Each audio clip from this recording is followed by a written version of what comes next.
Yes, hello, good morning guys. Okay, dito kami sa backyard. So mag-harvest kami ng mangga. So with my brother, Michael here.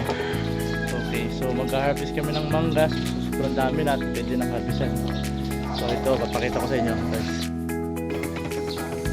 Yan guys, oh. Ito yung mangga na aming harvestan ng kapatid ko. Ayan si Michael, may dalang ladder. So yung akit sa puno. So ito yung panungkit namin. So may mga na-harvest na kami sa bandang mababa. Ito sa inyo guys. Ito yung mangga. Yan manggang kalabaw. So harvestin nyo namaya. Yan dami. Okay so guys, ito yung manukang ko, pato. Ayan yung mga manukang ko. Yung iba nasa Pangasinan na at dinala ko sa Pangasinan.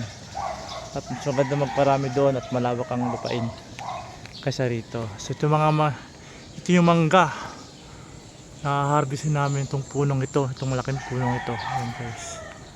Ayan o, may pato ako. Ayan, nagilimlim. Ayan na. Manok, ayan, nangitlog pa yung manok. Ayan, dahil puga, diba? Pato. Ayan, manok ko. Pato. So halo-halo sila rito guys. So ang topic ko ngayon yung mangga.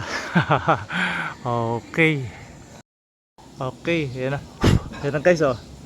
May unggoy na yung unggoy na kumukuha ng mangga yun oh. Ayan.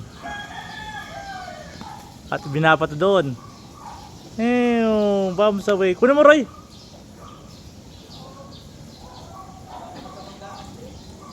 Kunin mo yan kasi baka ano. Ayan oh, binabato na. Bing. Isa pa. Okay. Yan na.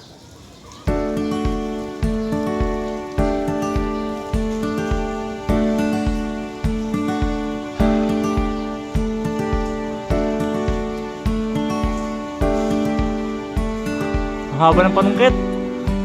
Ang haba ng panungkit. Ano, tulungan ka dyan. Nakit ako. Kaya. Bang! Laglag isa. Okay. Dinali na isa nga.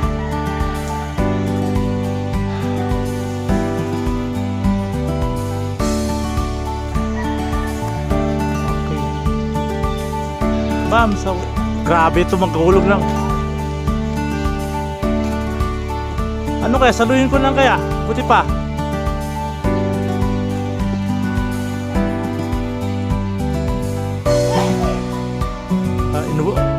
Lachig pa.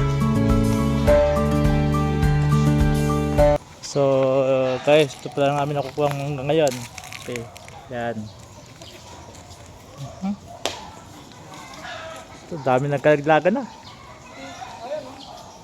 Okay, laglag ulit.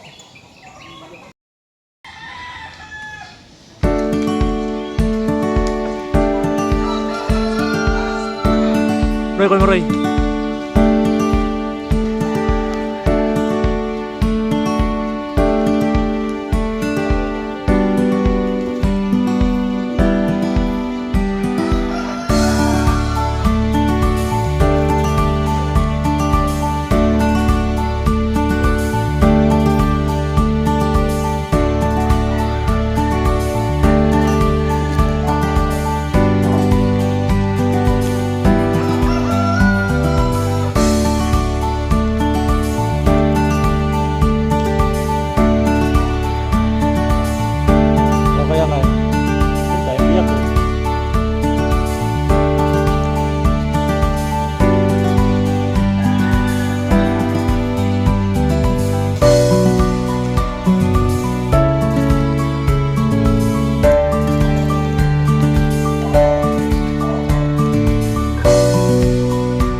Guys, anong makaramda ngayon? So yan lang so muna. guys, hanggang dito lang guys yung sobrang init video ko. Yan muna kami na-harvest ng kapatid ko. Ha? Yan mga mangga. So marami-rami na po yung amin nakakuha. So salamat po sa panonood nyo.